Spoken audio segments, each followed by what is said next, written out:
Eh bien, bonjour. Donc, dans cette conférence, cette table ronde, où on est tous les quatre, et on va avoir le plaisir de vous parler de la relation client à l'international, avec trois invités que je vais vous présenter dans une petite minute. De mon côté, donc je m'appelle Pierre Dem, je suis président d'une société de conseil en stratégie et management qui travaille sur les sujets de management de l'expérience client, à la fois au Canada et en France, d'où l'aspect international avec voilà, quelques éléments sur nos amis québécois et ce qui se passe là-bas. Alors, je me suis dit pour introduire nos échanges, dans le thème, il y a relation client à l'international. Bon. À la base, il y a quand même la notion de relation. Et je voulais vous faire une petite analogie, je ne sais pas si certains d'entre vous la connaissent, qu'on appelle l'analogie du plombier. Je ne sais pas si ça dit quelque chose à quelqu'un, tout le monde connaît les plombiers. Les plombiers, ça joue avec des tuyaux. Donc là, c'est le petit jeu de l'animateur qui doit réussir à faire, en tenant son micro, quelque chose avec ses autres mains. Voilà. Donc là, je le montre à tout le monde. Vous avez donc un tuyau. D'accord ? Et d'un autre côté, vous voulez passer un message dans ce tuyau. Et le problème, c'est que ça passe pas. Pourquoi parfois le message peut ne pas passer ? Ça peut être le message qui est trop grand, ça peut être simplement le tuyau qui n'est pas tout à fait adapté. On appelle ça une analogie. Alors l'analogie, elle est assez simple. À votre avis, le tuyau, c'est quoi ? C'est la relation. C'est la relation entre deux personnes, entre un client d'un côté, un collaborateur de l'autre, qui doivent réussir à échanger avec un certain nombre de messages. Ces messages pouvant être des offres, une marque qu'on veut véhiculer, toute chose qu'on a envie de passer de l'autre côté. Maintenant, toute la question, c'est de se dire comment j'arrive à travailler cette relation. C'est déjà pas facile parce qu'on est différent entre le client et le collaborateur. Est-ce qu'on se comprend qu'à l'international, ça peut être parfois encore plus difficile parce qu'il peut y avoir des différences interculturelles qui nous ramènent des sujets où on se dit c'est qui de l'autre côté et moi je suis là. Comment j'arrive à m'adapter finalement à la différence de l'autre ? Donc comment travailler sur cette relation ? C'est le sujet qu'on va avoir ensemble pendant l'heure qui vient. Donc le thème ensemble, en préparant tout ça, qu'on a retenu à travers l'international un peu plus précisément, c'est comment porter sa marque, hein, que ce soit Canal+, Sushi Shop ou Cofidis, dans la relation client à l'international, en tenant compte des différences culturelles et des spécificités des différents pays. D'accord ? Donc c'est ce sujet dont on va parler, qui peut-être touche certains d'entre vous dans vos entreprises, dans vos marques, quand vous souhaitez vous développer à l'international ou quand vous y êtes. Alors, pour parler de tout ça, nous avons la chance d'avoir autour de nous, je vais commencer à ma gauche, donc je vous présente Juliette Duclos, donc, qui est responsable coordination marque du groupe Cofidis, que vous connaissez sans aucun doute. Je pense que vous connaîtrez très bien les trois entreprises qu'on a autour de la table. Juliette est depuis une quinzaine d'années chez Cofidis, avec un parcours dans le domaine du marketing. Et aujourd'hui, dans son rôle de responsable coordination marque Cofidis, elle est notamment en charge d'un comité qui s'appelle le comité marque et expérience client du groupe Cofidis. Voilà. Donc, et j'ai le plaisir d'accompagner d'ailleurs Juliette dans cette démarche actuellement. Ensuite, nous avons donc, on fait dans l'ordre, hein, je suis désolé, je ne suis pas galant, mais on va faire comme ça. Donc j'ai Cyril. Cyril, quand on regarde, allez voir le profil LinkedIn de Cyril Fontaine. Hein, tu es directeur de la relation client Afrique pour Canal+ Overseas. Et je le disais tout à l'heure en préparation, c'est un homme de passion. Un homme de passion, comme beaucoup d'entre vous, j'en suis sûr, de la relation client, de cet échange avec le client. passion du service client. Et cette passion, tu l'as depuis longtemps, hein. Tu le dis dans ton profil. Dès 17 ans, tu étais déjà dans des centres d'appel, dans des choses au boulot. Et puis, bah, tu as évolué dans différentes choses. Tu as eu le plaisir également de manager des centres d'appel. Ensuite, de développer aujourd'hui, d'avoir ce poste dont tu vas nous parler, de coordination importante sur l'Afrique. Hein, on en verra. Mais une chose que je ne savais pas du tout, c'est peut-être... je le laisserai tout à l'heure, mais il y a beaucoup de clients pour Canal+ en Afrique. Je te laisserai en parler tout à l'heure. Et nous avons également Karine Lecomte, donc, qui est directrice communication et marketing du groupe Sushi Shop, qu'on connaît tous, et qui, on va le voir, se développe fortement à l'international. On va en parler tout à l'heure. Alors toi, un parcours 14 ans dans le marketing, avec des très jolies marques dont tu t'es occupé. J'ai noté Bordeaux-Chanel, je sais pas, ça m'inspire, Bordeaux-Chanel, je sais pas vous. Samoret, Frolic pour les animaux, des choses, je dirais, dans différents domaines, mais vraiment avec cette notion d'une position de brand manager jusqu'à des positions de marketing manager. Et donc aujourd'hui, au sein du groupe Sushi Shop, depuis 2013, je crois, pour développer un certain nombre de choses. Voilà, donc vous connaissez maintenant nos intervenants. N'hésitez surtout pas à poser des petites questions. Je vois qu'il y a déjà des petites choses qui arrivent, donc n'hésitez pas à... Voilà, j'essaierai soit de les faire au fur et à mesure, les questions, soit de le faire à la fin, suivant comment on s'organise dans l'échange. Alors, la première question que j'ai simplement envie de vous poser, pour commencer, c'est de dire... on parle de l'international. Hein, c'est vrai, je pense que chacun aimerait comprendre en quoi l'international, c'est quelque chose d'important pour votre entreprise, d'important pour vous. Donc ça va nous permettre aussi de mieux vous connaître et déjà de connaître un peu votre implantation et ce que vous faites. Je ne sais pas qui veut commencer. Juliette, tu nous dis un petit peu... Pourquoi pas. Oui, donc l'international dans le groupe Cofidis Participation, c'est pas neutre, c'est la moitié des effectifs. Le groupe Cofidis, c'est 4000 personnes et 2000 aujourd'hui hors de France. On est présent dans les pays d'Europe qui sont la Belgique, le Portugal, l'Espagne, l'Italie, la République tchèque, la Slovaquie et la Hongrie. Voilà, pour une présentation vraiment très, très générale. La particularité du groupe Cofidis, c'est que les équipes de la relation client sont des salariés de l'entreprise. Et donc, on a dans chacun des pays des experts de la relation client. Voilà, avec leurs conseillers. Voilà, donc un aspect de très proximité locale. Absolument. Au niveau de toutes les équipes qui sont en relation client. Oui. Et le choix profond de les avoir en interne. Ah, absolument. Hein, c'est un vrai choix stratégique, c'est pas un hasard. Un vrai choix stratégique. C'est pas un hasard. D'accord, merci beaucoup.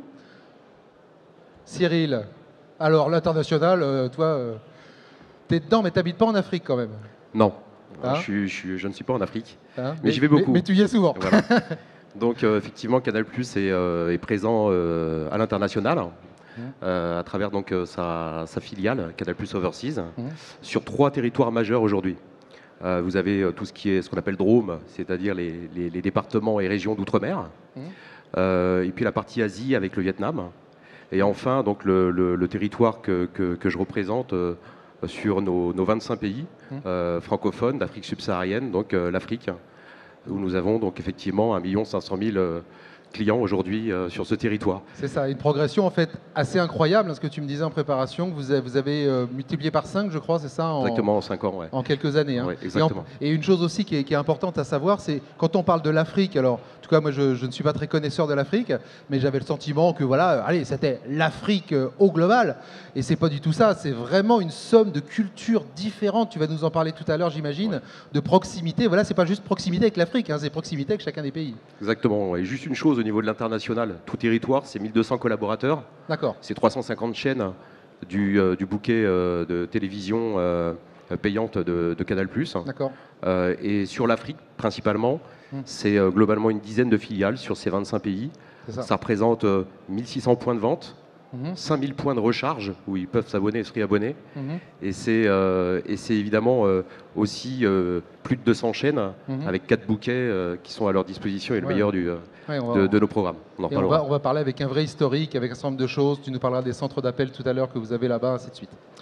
Et donc, maintenant, à toi, Karine, l'international, pourquoi? Alors, Sushi Shop, on est une jeune société, on a 17 ans d'existence, elle a été créée par 2 jeunes étudiants et aujourd'hui on est présent dans 10 pays, de New York à Dubaï, en passant par Milan, Barcelone, Londres, Bruxelles, etc. L'international, c'est important pour nous, c'est une trentaine de boutiques, on en a 110 au total. Et juste pour vous donner 2 chiffres, c'est 22% du chiffre d'affaires et 96% de la croissance. Donc notre croissance, aujourd'hui, elle vient surtout de l'international, d'où l'importance du sujet. Oui, oui. Donc voilà, arriver à faire les bons choix pour arriver à s'implanter dans les différents pays, parce que c'est vraiment ça, c'est une dynamique d'implantation. Je crois que vous avez encore des ouvertures à venir dans les mois à venir, je crois. Hein. On a ouvert cette semaine Valence, on a en prévision en effet Bilbao, Ibiza, pas mal de pays. C'est en pleine dynamique, hein, c'est en pleine dynamique. Hein, donc on voit, voilà, hein, donc vraiment un impact de l'international bien important avec des façons différentes. Alors, a priori aussi, on a compris que, et je crois que c'est pour ça qu'on est là d'ailleurs tous aujourd'hui, c'est que vous souhaitez être un petit peu au cœur de vos clients, quoi, chacun dans vos entreprises. Non, je me trompe pas trop, non, il y a une envie comme ça. En fait, quelque part, être au cœur des clients, c'est aussi les connaître. Alors, donc je me demandais déjà si, de façon ouverte, hein, si en termes, ne serait-ce que partons des clients, en termes d'attente dans les différents pays dans lesquels vous êtes, est-ce que vous voyez des différences majeures, voilà, que ce soit en Europe, que ce soit dans les différents pays d'Afrique je ne sais pas si tu veux commencer peut-être Oui, effectivement, tu disais c'est au cœur de nos clients, je dirais même dans le cœur. Dans le cœur, c'est encore plus de nos clients, c'est vraiment la particularité du travail qu'on effectue chez Canal+ Afrique, c'est d'être vraiment très très proche de nos clients. Donc globalement, il faut savoir qu'on est dans un marché donc, sur 25 pays avec une culture du cash. Hein, voilà, donc tout se paye, ou en tout cas majoritairement en cash. Hein. C'est un continent où nos clients mettent 45 minutes pour pouvoir s'abonner, se réabonner sur nos points de vente, parce que on parle de pays qui sont vastes. Donc il fallait axer sur un point particulier qui est la proximité, sur 4 niveaux. Je vais être très rapide. Ah oui. Le premier, c'est sur le développement des points de vente. Il fallait à la fois multiplier le nombre de points de vente partout en Afrique pour pouvoir être plus proche de nos clients. Ça passe aussi par des points de vente éphémères, c'est-à-dire des stands qu'on met dans des banques, avec des partenariats aussi que nous faisons, des choses aussi assez innovantes, des containers qui ont été complètement rebrandés Canal et qui permettent à un moment donné de se mettre là où sont nos clients, là où ils nous attendent, et on les reçoit parfaitement. Hein, tout est évidemment tout est brandé et on le reçoit très correctement là-dedans. C'est aussi des stands provisoires, ce qu'on appelle aussi des caravanes pour aller en sous-région. Donc il fallait multiplier ces points de vente, c'est des vraies ces points de recharge, pour, exactement, auprès aussi des stations-service, etc., pour qu'ils puissent s'abonner et se rapprocher de nous. Donc ça, c'est une première attente. Ils avaient besoin finalement Exactement. Il y a aussi, mais ça on en reparlera tout à l'heure, c'est multiplier les canaux de contact. Donc ça c'est le premier point de la proximité. Le deuxième, c'est, je disais tout à l'heure, ils passent par le cash. Il fallait donc développer des nouveaux moyens de paiement qui leur permettent de s'abonner, se réabonner de chez eux.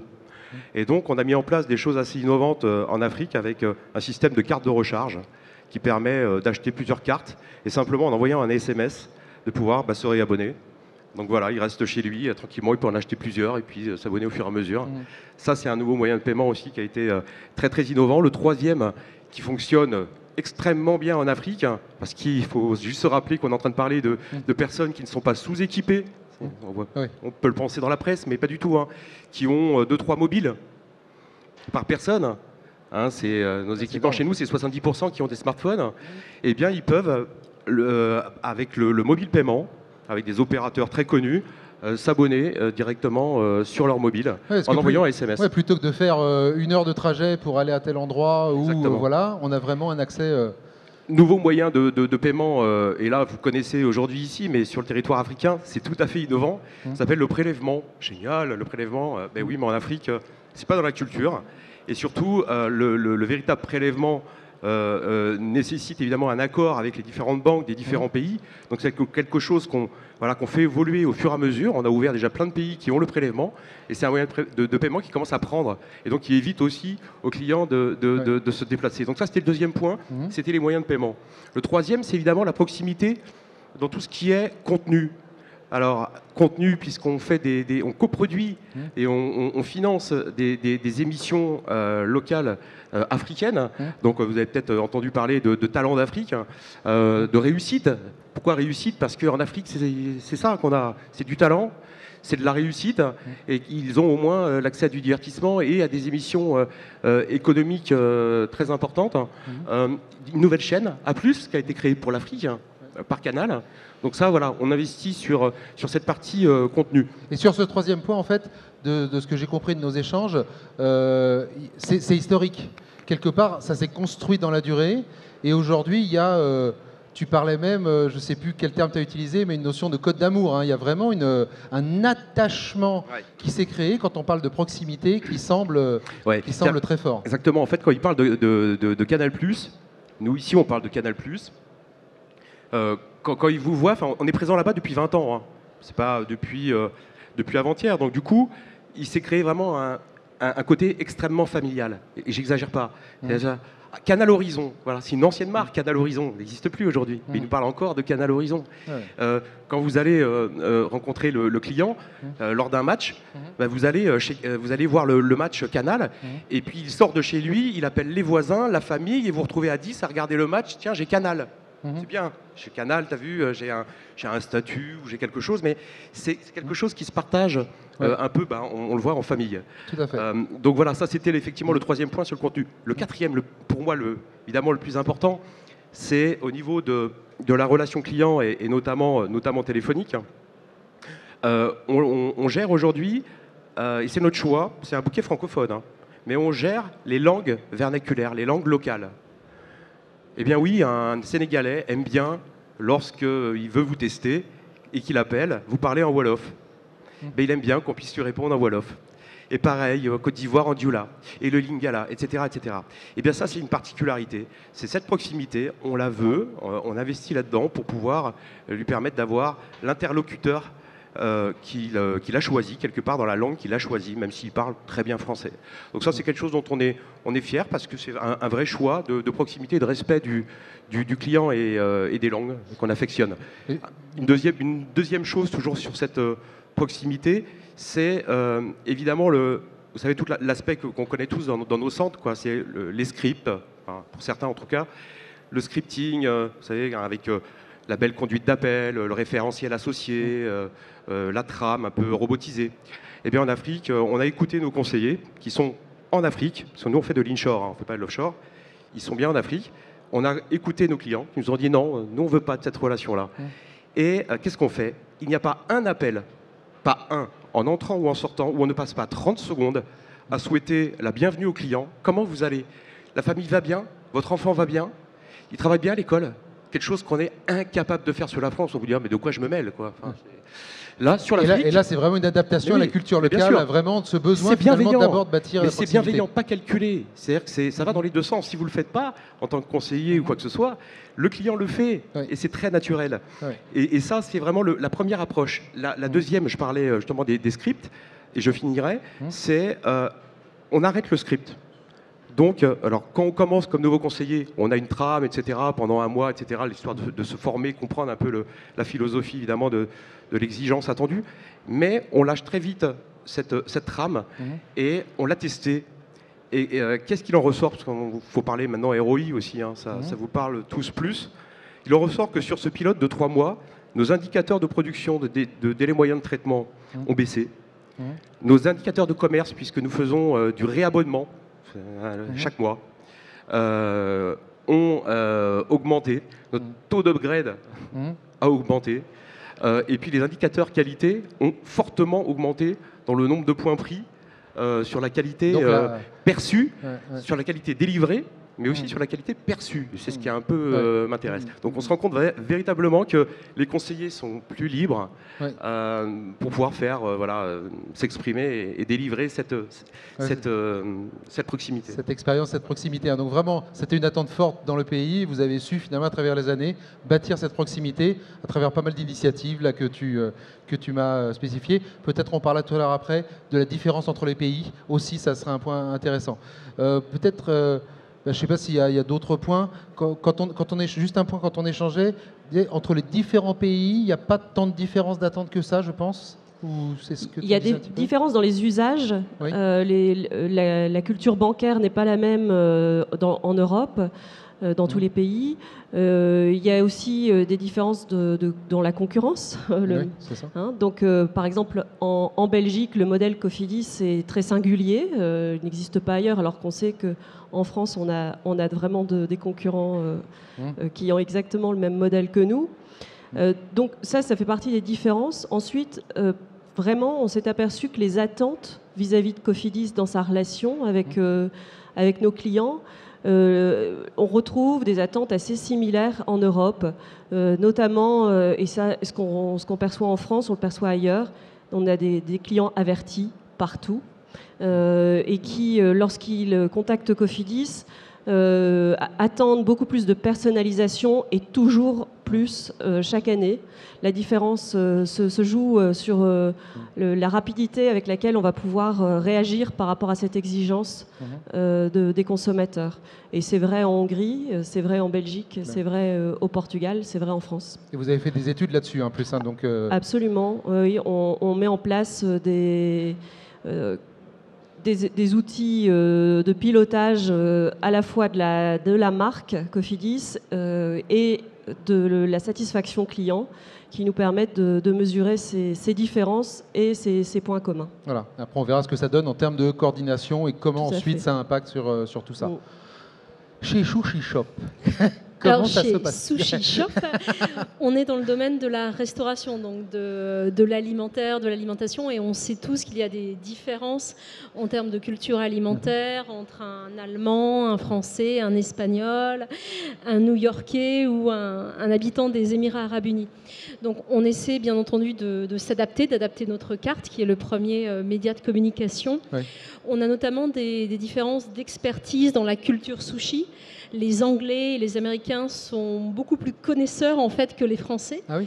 Donc par exemple en Angleterre et à New York, on a des cartes avec beaucoup plus de choix de poissons. On a testé ça dans le passé en France et on s'aperçoit que les Français sont pas très très aventuriers. Donc on est revenu à des cartes un petit peu plus basiques, en espérant progressivement éduquer les Français, mais c'est vrai que ça prend du temps.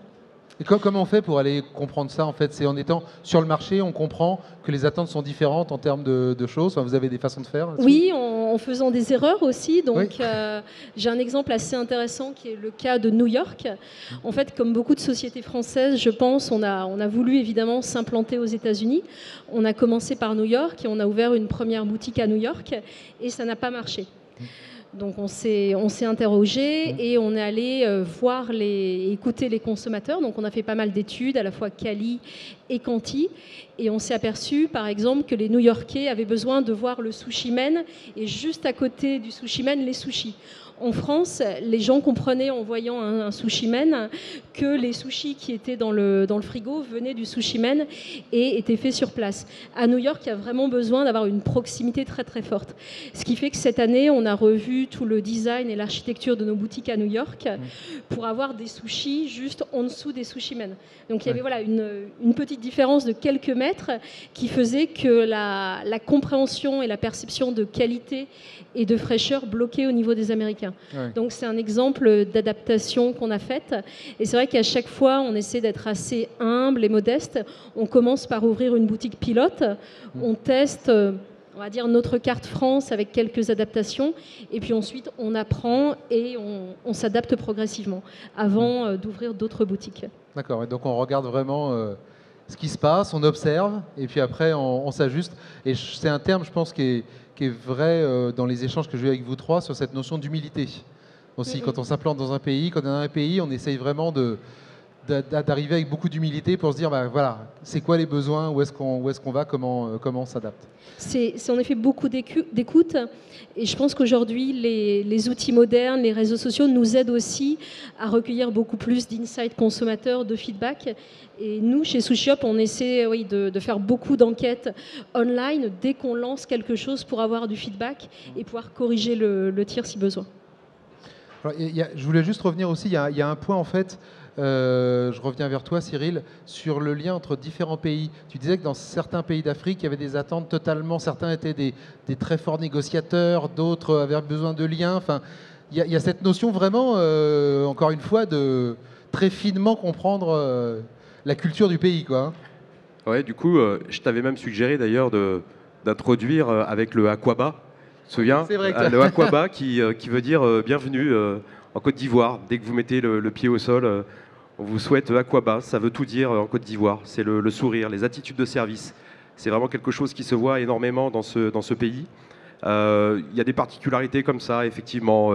Le Sénégalais qui est beaucoup plus dans la négociation. Mais très très bon dans la négociation et du coup c'est un talent aussi effectivement qui se voit au quotidien dans nos centres de relations clients. Donc on a des attentes différentes de nos clients en Afrique, aussi dans la gestion de leurs demandes sur les centres de relations clients. Pourquoi on a ouvert 5 centres de relations clients externes en Afrique? C'est parce qu'il y a des endroits, valait mieux que ce soit fait en interne, parce que certains pays africains n'aiment pas être gérés par d'autres pays voisins, qui sont pourtant très amis avec, mais en étant assez clair, voilà, le Camerounais n'aime pas être appelé par un Sénégalais, et vice-versa. C'est un peu comme ça. C'est assez rigolo d'ailleurs, mais pourtant, je veux dire, il s'apprécie fortement. Donc voilà, il fallait s'adapter aussi à ce mode, ces attentes. Mais c'est aussi un risque, parce que quelque part, quand on décide de parler dans la langue du pays, voilà, il ne faut pas se tromper, quoi. Parce que là, quelque part, il peut y avoir voilà, certaines choses. Et tu me disais, ce qui est super, c'est qu'apparemment, donc il y a des étudiants, c'est ça, qui viennent, qui sont étudiants dans certains pays, et c'est là où vous avez vos centres d'appel. Hein. Vous avez combien de centres d'appel, tu nous le rappelles, là, qui sont... Alors, il y a 5 centres d'appel qui sont situés dans les grandes capitales africaines, la Côte d'Ivoire, Sénégal, Gabon, Cameroun. Et puis on a aussi Madagascar qui est rattaché chez nous au continent africain. Et donc le choix, c'est parce que ces pays ont l'avantage d'avoir une grosse plateforme universitaire qui fait déplacer pas mal d'étudiants des pays limitrophes. Et du coup nous permet justement comment on gère ces langues vernaculaires. Et bien c'est en ayant aussi toutes ces ressources talentueuses qui sont des niveaux quand même, il faut le rappeler, de Bac plus 4, Bac plus 5. Donc des personnes extrêmement bien éduquées. Et quand je parlais tout à l'heure de talent en Afrique, je peux vous assurer que c'est le cas dans nos centres d'appel. Et qui du coup, on bénéficie de ce vivier, j'aime pas trop ce mot-là, mais de ressources pouvant parler ces différentes langues et qui sont fiers, et qui sont fiers de pouvoir aussi parler la langue, même dans un autre pays, et de se rendre compte qu'on soigne les clients du pays, quoi. Et qui, de ce que je comprends aussi, hein, dans la logique dont on a certainement beaucoup parlé dans ce salon, sur quelque part le bien-être du collaborateur qui est au téléphone pour contribuer à ce que le client soit enchanté. Quelque part, voilà, un étudiant qui peut parler sa langue tout en faisant des études, en gagnant de l'argent, quelque part, on va dire qu'il y a déjà certainement un certain nombre de conditions favorables pour que ça se passe bien, hein, et qu'il ait envie d'être là et envie de bien servir. Donc je crois que, je voulais relever ça, parce que je trouve que c'est... alors, chacun peut avoir sa façon de le faire, mais je trouvais que c'était assez intéressant sur ce lien entre les deux. Alors peut-être que dans le temps qui passe, je me disais, on pourrait peut-être aller peut-être sur le lien entre les marques. Vous avez 3 marques qui sont fortes, hein, Canal+, Sushi Shop, je vais y arriver, Cofidis, que vous souhaitez faire vivre à vos clients dans la relation au quotidien. Est-ce qu'on doit adapter un peu la promesse de marque aux différents pays? Est-ce qu'on a une promesse de marque globale? Comment on gère ça, toi qui es en charge de toute cette partie-là au sein de Cofidis? Alors, pour la marque Cofidis, on fonctionne tous dans un cadre qui nous est commun, une colonne vertébrale de la marque Cofidis, où on partage positionnement et valeurs. Mais bien sûr, les promesses de chaque entreprise Cofidis sur le territoire européen sont adaptées au marché, à la concurrence, à la législation. Le storytelling de chaque Cofidis est différent de par son histoire, son passé. Et on s'adapte donc à tout ce que je viens de dire, mais on s'adapte aussi à la manière dont on a la relation avec nos clients et à la culture du pays. Donc, par exemple, au Portugal, Cofidis Portugal, aujourd'hui, va très loin dans sa promesse de marque, de proximité avec ses clients, et ne le fait pas de manière virtuelle. Hein, ils le disent, ils modifient leurs produits, leurs offres, leurs services en co-création avec leurs clients. Voilà. On n'est pas forcément à ce niveau-là dans tous les pays aujourd'hui.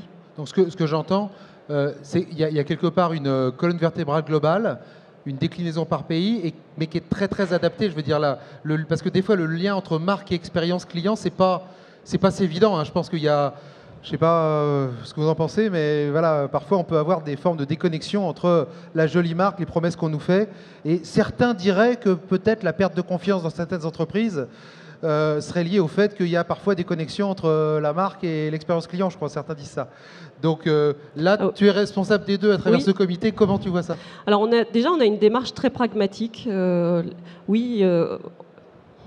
a effectivement un travail de plateforme de marque, mais on a vraiment le souhait que cette expérience Cofidis soit appropriée déjà par chacun des collaborateurs dans toutes les entreprises. Et ça commence par là. Avant de commencer à avoir des promesses de marque et de service client. Voilà. Et comment on coordonne? Alors, on a la chance de pouvoir travailler ensemble, donc à plusieurs reprises dans l'année. Je réunis le comité marque et expérience client du groupe Cofidis, qui est donc une réunion dans laquelle chaque expert de la marque Cofidis et relations clients se retrouve. Et on décide ensemble de notre feuille de route de manière tout à fait pragmatique et simple. Et on a 7 fois plus de chances de faire bouger les lignes dans l'entreprise quand on constate 7 fois qu'on a les mêmes problématiques que lorsqu'on est seul dans sa boîte à essayer de faire avancer les choses.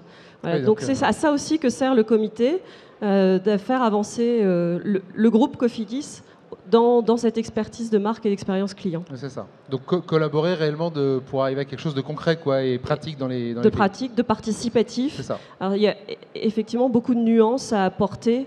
On n'est pas dans une idée de rouleau compresseur. Chacun ensuite s'adapte aussi à ses moyens. On n'a pas tous une grosse équipe, des gros moyens financiers ou l'informatique qui va bien. Donc on a aussi cette intelligence-là. Très bien. Merci. La marque, je crois que c'est un sujet, non? Je crois que ça t'intéresse pas mal. J'ai vu des articles dans les journaux, des choses sur le sujet. Donc, vous êtes en pleine... c'est plus que réflexion, quoi. Il y a beaucoup de choses qui se passent là-dessus.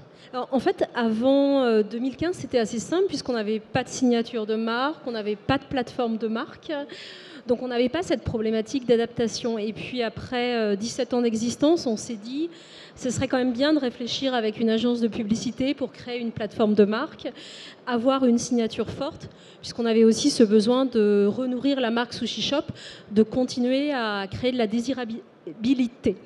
Donc on a fait un pitch agence, on a choisi l'agence de publicité DDB qui nous accompagne et on a écrit une plateforme de marque et une signature de marque qui est A Good Time is Coming, dans le sens où en fait quand vous commandez chez nous, vous savez que vous allez passer un bon moment en dégustant des bons et des beaux sushis.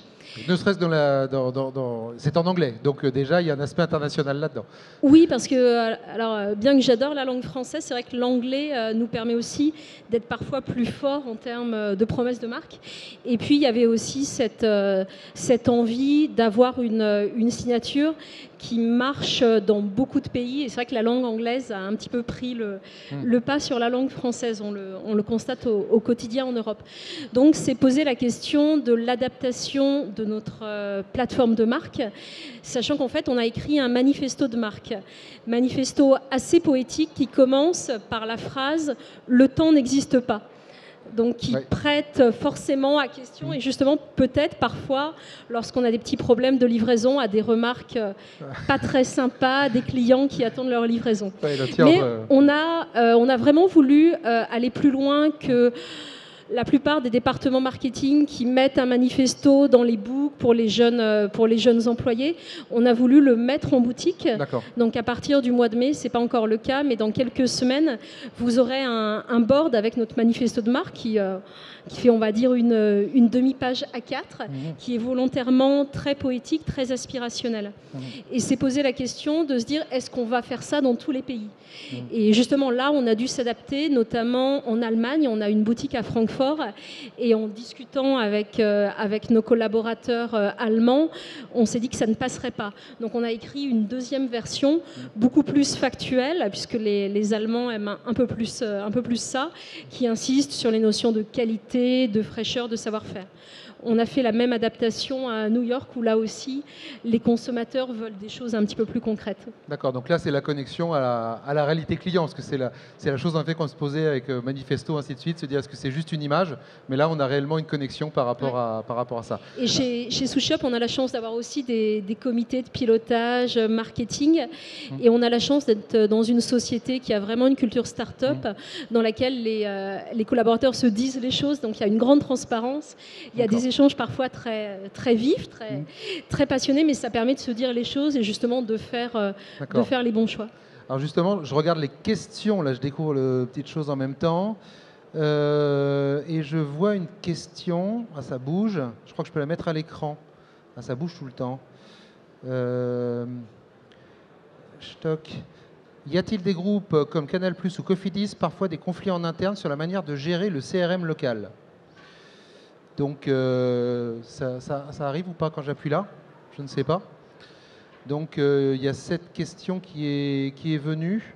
Donc, ce que je comprends, en fait, donc des conflits finalement qui arrivent entre les différents pays, c'est un petit peu là-dessus pour dire moi je voudrais faire comme ci, moi je voudrais faire comme ça, puis on n'est pas d'accord, et voilà, et quelque part des difficultés à coordonner tout ça, quoi. Alors, si je peux répondre pour Sushi Shop, nous on est vraiment encore une fois dans une démarche assez humble et dans une démarche aujourd'hui de test and learn. Le marketing change tous les jours et je pense qu'il n'y a pas de vérité éternelle avec cette évolution. Et donc lorsqu'on a des pays qui veulent tester d'autres choses, si la demande nous semble justifiée, on est tout à fait à l'aise pour tester, apprendre et ensuite partager les best practices avec d'autres pays. D'accord, donc c'est humilité au niveau de ce qu'on entend des clients dans leurs attentes, mais également entre nous pour coordonner et s'assurer qu'on a ça. Alors je continue, il y a d'autres questions qui arrivent, c'est chouette, j'ai jamais joué à ça.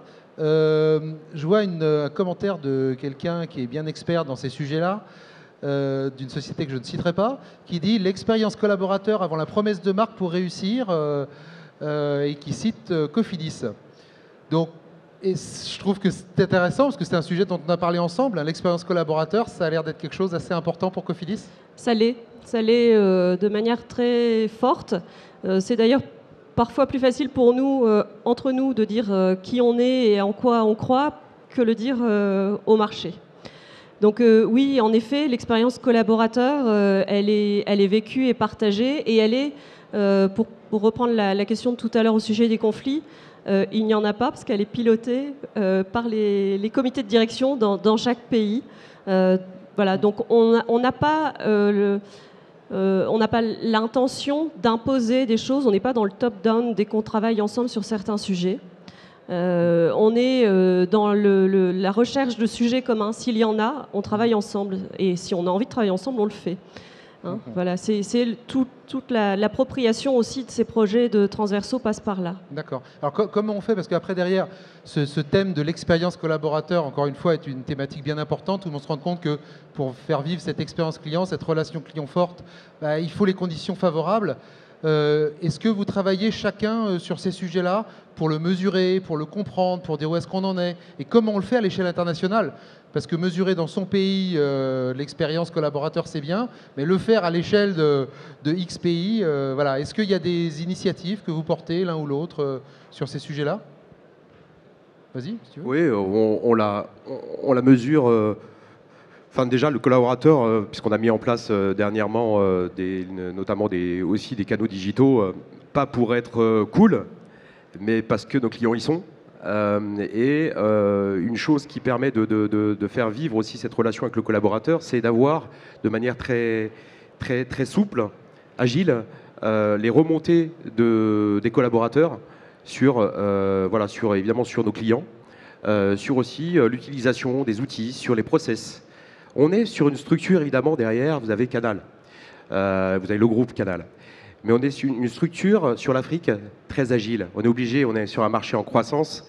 Et si on n'est pas agile, à la fois, je rebondis, mais sur la partie CRM, ben non, il n'y a pas on connaît la règle, on sait combien de temps, parce que c'est défini, on a les roadmaps SI et autres, pour vous parler très clairement, parce que c'est un peu de ça aussi qu'il s'agit, où on se parle, et on se dit, ben voilà, moi je peux faire ça à 1 mois, là je peux le faire à 2, ben ouais, mais j'en aurais besoin à 1 mois, bon, ok, alors sur quoi je peux agir? C'est fait à la fois pour servir cette croissance, mais pour servir aussi nos clients. Donc on est plutôt bien servi, c'est un outil CRM en plus en interne, qui est développé par module. À chaque fois qu'on a des demandes particulières, eh bien, il y a une release qui est effectuée et qui prend en compte les demandes qui viennent du terrain, qui viennent des conseillers. Et c'est ce que je voulais dire pour le chat, mais ça exactement la même chose sur le CRM.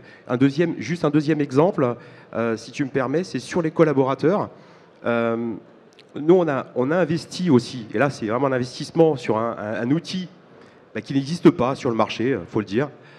On s'est dit, mais aujourd'hui, pour aider ceux qui véhiculent l'expérience client, nos conseillers, ceux qui ont les sourires, mais aussi le reste en ligne, il fallait qu'ils puissent avoir du temps à la montée en compétences, être beaucoup plus accompagnés.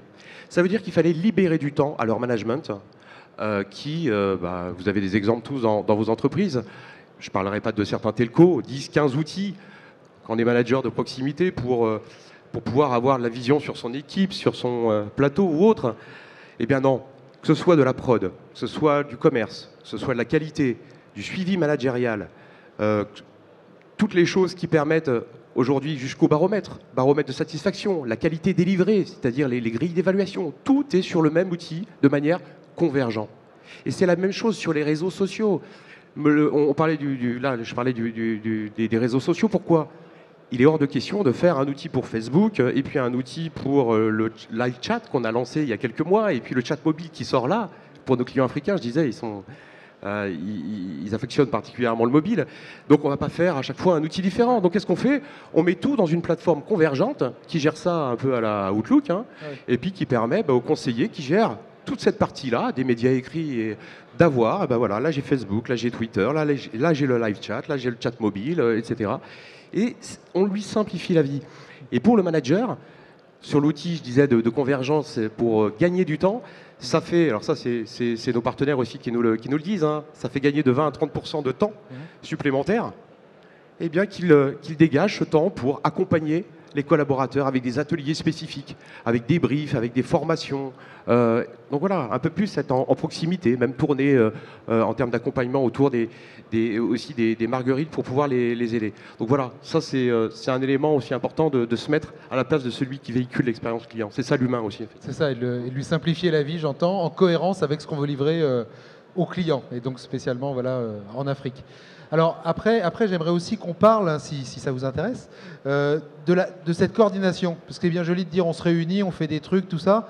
Mais à l'échelle internationale, encore une fois, comment est-ce qu'on arrive, je dirais, à mettre tout ça un petit peu en route ?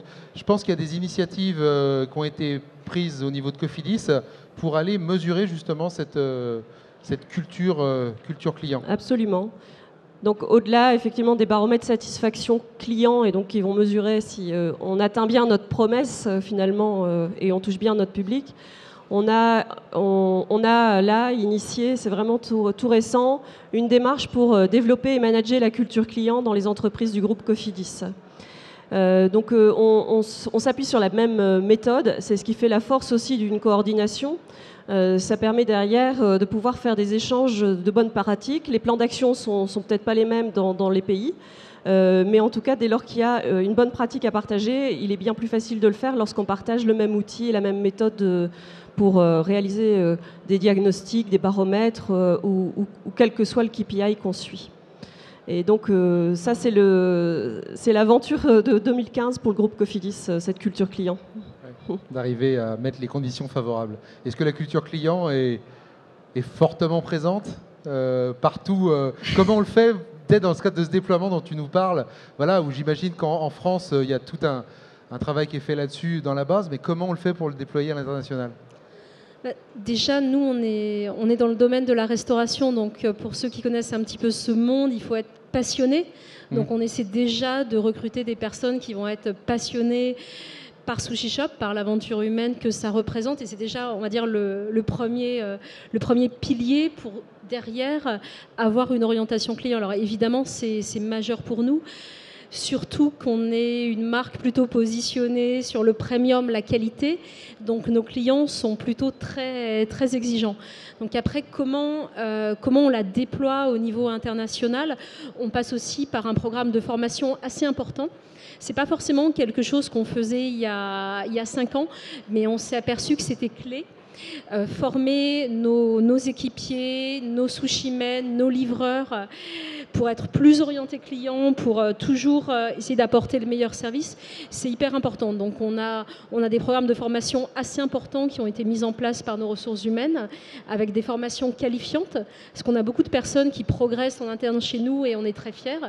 Des personnes qui ont commencé comme équipiers et qui aujourd'hui managent un pays, donc ça c'est plutôt quelque chose dont on est très fiers et qu'on essaie de promouvoir. D'accord. Donc ça, c'est cette orientation-là. Après, bien entendu, on fait aussi des enquêtes mystères pour avoir des scores et pour pouvoir monitorer la progression et mettre en place des plans d'action dans les boutiques dans lesquelles le service client n'est pas à la hauteur de nos objectifs. Et puis après, c'est un travail au quotidien. Et ce qui est plutôt pas mal, c'est tout ce que nous apportent les réseaux sociaux, puisque les réseaux sociaux, c'est un vecteur de SAV hyper important. Et nous, au niveau marketing, ça nous permet de challenger aussi les opérationnels pour encore une fois monter en qualité, en service client. Et sur l'ensemble des pays, donc de fait, encore une fois, pour avoir cette remontée... Oui, puisqu'on a aujourd'hui une approche des réseaux sociaux internationaux. Ouais. Ok. Alors j'ai vu une question passer également.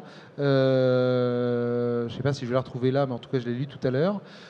Sur le fait qu'il nous reste une dizaine de minutes à peu près, qui est de dire c'est bien joli tout ça, mais qu'est-ce qu'on peut tirer de ces pratiques qu'on voit à l'international ou de ces différences par rapport à ce qu'on fait en France ?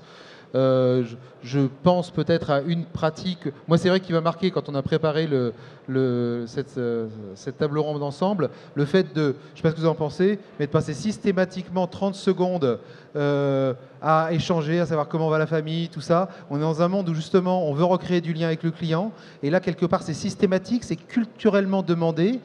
Voilà, et c'est, je pense. Voilà. Qu'est-ce qu'on peut en faire de ça ? Je veux dire, c'est chouette de se dire que c'est génial en Afrique, on fait ça, donc waouh, il doit y avoir une relation qui doit être trop top quand ensuite on passe à l'aspect plus transactionnel de l'appel, parce qu'on a fait 30 secondes de relationnel. Voilà, qu'est-ce que j'en fais pour la France là ? Qu'est-ce que je fais ? Moi, je voulais juste, pardonne-moi, tu parlais de coordination. Oui, pardon. Sur la coordination, enfin sur l'Afrique, là comme on parle de 25 pays, la coordination c'était juste un sujet il y a... Moi, je suis arrivé. C'est vrai que tu as des choses à dire là-dessus. Je suis arrivé il y a moins de 6 ans. Je me souviens, effectivement, on n'avait pas de réelles prestations en Afrique.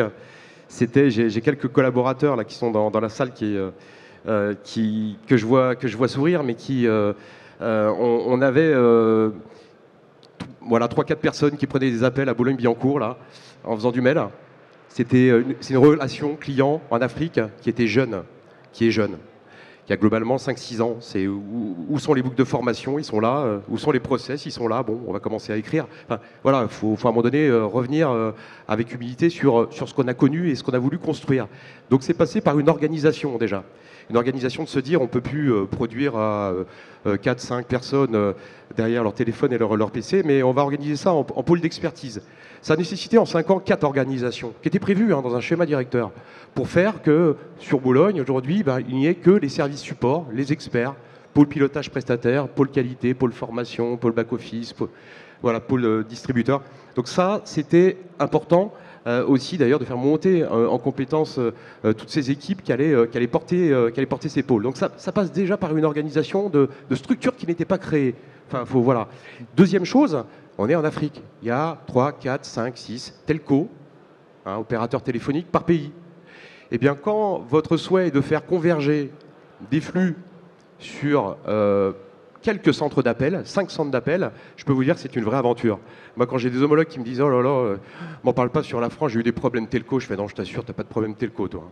Je vais t'expliquer ce que c'est que des problèmes telco en Afrique. » Bon, c'est juste pour qu'ils comprennent que là, tout prend beaucoup évidemment d'ampleur parce que selon comment est équipé le telco, etc., l'un la fibre, l'autre il est plutôt en ISDN ou autre. Tout devient complication. Ça devient plus ou moins compliqué. Eh bien, on a réussi à le faire puisqu'on a construit cette plateforme et les telcos eux-mêmes, je parle des Orange et autres, qui nous disaient mais en fait vous avez construit la première plateforme panafricaine qui fait converger les flux vers vos centres. Et je disais tout à l'heure, ce sont les universités qui ont guidé, mais pas uniquement. C'est aussi que chacun des endroits où on a mis nos centres d'appel, ils gèrent souvent le territoire des pays limitrophes. Donc, puisque vous pouvez avoir, un exemple très concret, un Sénégalais va gérer aussi les Maliens, parce qu'on peut avoir des langues, le Peul ou autre, qui sont parlées dans les différents pays. Donc, il y a une logique de territoire, Afrique de l'Ouest versus Afrique centrale, l'une qui est plus située vers aussi les pays du nord de l'Afrique subsaharienne, donc qui peuvent être beaucoup plus gérés sur l'Afrique de l'Ouest que l'Afrique centrale. Enfin bref, il y a une coordination, premièrement, on le voit au niveau de l'organisation, au niveau de l'outil pour faire converger les flux. Il a fallu aussi, je vous le disais, écrire. Donc voilà, une base de process commune à tous, réseau physique, réseau téléphonique. On fait du B2B, on fait du B2C aussi, donc professionnel et puis nos clients. Et puis il y a le discours. Le discours, comme c'était très éparse entre le réseau physique et puis des centres d'appel qui étaient inexistants à l'époque, il y avait autant de discours qu'il y a de variétés de pommes dans le monde. Je ne sais pas si vous le savez, bon, maintenant vous allez apprendre peut-être un truc. On en a plus de 10 000. Ouais. Et ça partait dans tous les sens. Donc l'objectif, c'était un petit peu aussi de recadrer avec des bases de connaissances, des process qu'il fallait écrire, etc. Mais pas des usines à gaz, quoi. On veut de l'agile, mais on veut du simple. Du simple. Voilà, c'est toute cette harmonisation qu'il a fallu faire. Peut-être une chose sur laquelle j'ai envie de rebondir là-dessus, c'est qu'on parle très souvent, quand on parle de relations clients, on a le sentiment, un peu comme je faisais avec le canal, de front office, de tout ce qui se passe devant, mais on se rend compte que pour arriver à livrer cette simplicité, il y a tout ce qui se passe derrière. Et c'est ça dont tu parles, l'organisation, c'est aussi là-dessus. Alors, maintenant, dans le temps qui nous reste, peut-être, on a une petite dernière question, peut-être qui pourrait intéresser chacun. De quelle initiative êtes-vous le plus fier dans le développement ou la coordination de la relation client à l'international? Quelque chose que vous avez envie de partager, dont vous êtes fier, et vous pensez peut-être que ça peut en effet être utile à toutes les personnes qui nous écoutent. Une fierté. Tu veux commencer par une petite fierté? Je vais commencer. Allez. En fait, comme je le disais tout à l'heure, pour moi, le marketing est digital. Et je dirais... L'initiative, en tout cas ce qu'on a réussi avec mon équipe dont je suis le plus fière, c'est ce travail d'éducation et de pédagogie sur les réseaux sociaux. Parce que face à nous, on a des managers de boutiques, des franchisés qui n'ont pas forcément de formation marketing.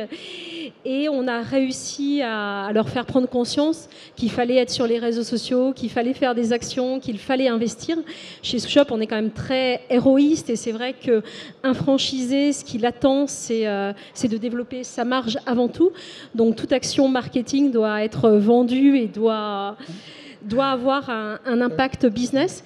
Et on a réussi, en faisant des pilotes en Belgique ou en Espagne, à montrer par exemple que des opérations de posts sponsorisés sur Facebook pouvaient être 10 000 fois plus héroïstes qu'une action de flyer.